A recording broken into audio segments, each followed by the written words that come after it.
maybe I could just start my greeting to everybody by saying, hello everyone.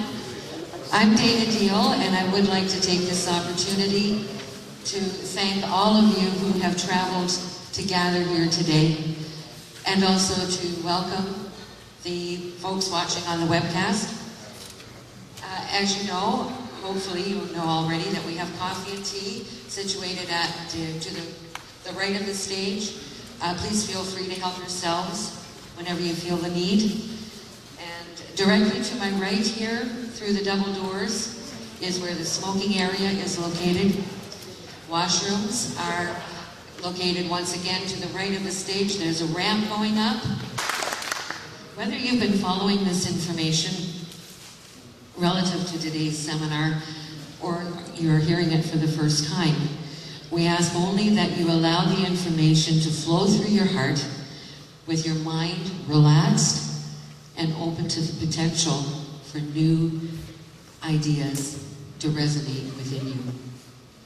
We are very pleased and honored to welcome Vic Beck here today. I, for one,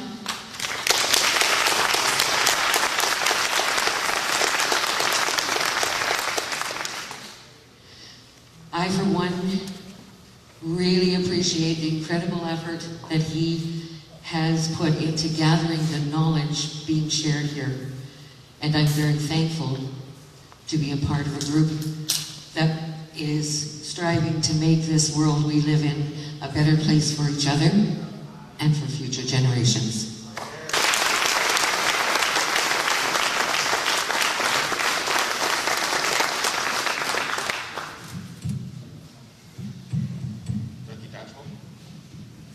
Thank you. I don't know who Vic Beck is, but Vic Beck is a name, just so we're clear. I am not Vic Beck. Just make sure we don't have any misunderstandings in here.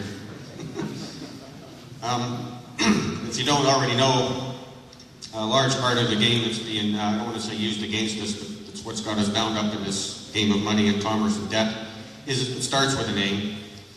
And hopefully by the end of the day you'll understand that you can free yourself from the obligations associated with that name. And in fact, it was never intended that we perform the way we're performing here in this game of commerce, if you will. And I'm not here to shove anything down anyone's throat. Just here to share some information. If you accept it, you accept it. If you don't, you don't. That's okay. As Dana said, keep an open mind. If you're coming from a judgment perspective, you may not hear everything that's being said. And again, that's okay too. But if you try to keep an open mind and an open heart and just receive the information. If it resonates, it resonates. If it doesn't, it doesn't. Don't argue with it. Don't fight it. If it doesn't feel good, then you're not ready. I'm not passing judgment in making that statement. So I want to kind of set the tone too, where I'm coming from, my perspective of the world and all the wonderful faces I'm looking at. And I know from my own perspective that you're all part of my reality. And I create my experience, I create my reality, and right now I'm looking at all these faces and you're all a mirror of me. In fact, when I look out the window, everything I see is a mirror of me. And the reason I'm saying that is it's helped me to come to love the system rather than to want to fight the system or to knock the system down. I think we'd all appreciate here that that's not really possible anyhow without getting into military stuff. We're not at all about that kind of path. Anything that involves resistance and is not good. And I hope to clear that picture up somewhat today too on resistance. For example, the reason everyone here that's paying taxes is a taxpayer is because you're not making a 100% tax return. Anything less than 100% is resistance. I know that sounds kind of dumb. What do you mean 100% tax return? But if you actually did do a 100% tax return, you'd never hear from the tax man. And contrary to what everyone is doing. And so a lot of this conversation and a lot of about what I'm about is letting go of resistance. The resistance comes in many, many forms, and denial is one, fear is one. So a lot of things in my mind fall under the word resistance. And but today is about letting go of resistance. And I hope to show you that and you can draw your own conclusions at the end of the day that, yeah, maybe resistance is the problem, and if we let go of resistance, we'll be out of the problem. True unconditional love, for example, as I'm learning is the way. Having come from a household that was actually true conditional love. Thanks, Mom. I realized that was my lesson in life, was to go down that road, to realize I didn't like that road. If I hadn't had that experience, I wouldn't be here today probably. And I think everyone here has their little things that they grew up in a household, and you know what, Mom and Dad did the best they possibly could, because however they treated me was how they were treated, it's how their parents were treated, and on it goes. So there's no blame here, anywhere. You know, Mom and Dad did do their best, and about 3 years ago I realized that why my mother was my mother as I was growing up. You know, she's still my mother. However, it was a very conditional household. And so I lived that probably, I'm 50 now apparently, and for about 48 years that's how I lived my life. Just being honest with myself. And so I was a masterful resistor. As Abraham would say, we're all masterful resistors. In fact, we're so masterful at being resistors, and we're so free that we chose bondage. That sounds insane, but it's true. And there are legal mechanisms that have been put in place, and that we bought into for whatever reasons, doesn't matter. And we can free ourselves from the choices we made a long time ago before we knew better. Okay. I just wanted to kind of start the moment here by sharing. It's going on and off a bit here. Just a response from a lawyer, and this kind of just sets the tone for how people think out there.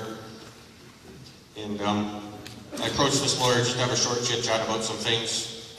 And what I'm going to share with you is just the basic response and some things that he said that, as I say, kind of set the foundation for the mind of people we're dealing with out there. You know, in one sentence, he says, when you were born, your parents gave you a name. Okay, so if you listen to the words here, when I was born, my parents gave me a name, so there's me and there's a name. But in the very next sentence, he goes on to say, you are correct that you, Victor Beck. So all of a sudden now, me and the name are one.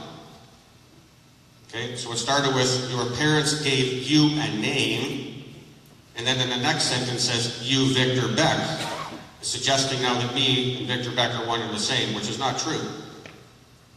But this is the mindset.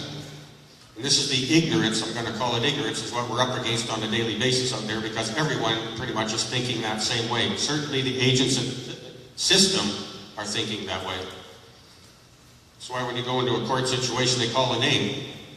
They don't call the body, they call the name. And I'm sure some of you have heard stories where they'll say it has nothing to do with the name. Well, if it doesn't have anything to do with the name, then why do they use a name? Truth is, it starts with the name. But the point of this letter here is that the lawyer, in one sentence, is acknowledging that me and name are separate, and in the very next sentence, he's got me and the name as one. And I assure you, I am not a name. A name, by definition, is a word or a phrase. I don't see any words or phrases out here. I see living souls. Another thing he said in his letter is, your parents registered your birth. That's not true. My parents didn't register anything. The government does the registration. Okay, and you'll learn maybe throughout the day that sometimes words are very incriminating, and if we don't pay attention and catch these things, we can find ourselves bound up into something that we maybe don't want to be bound up into. And let's understand one thing, that contract is the law, and the system is very good at making contracts, very good at making contracts.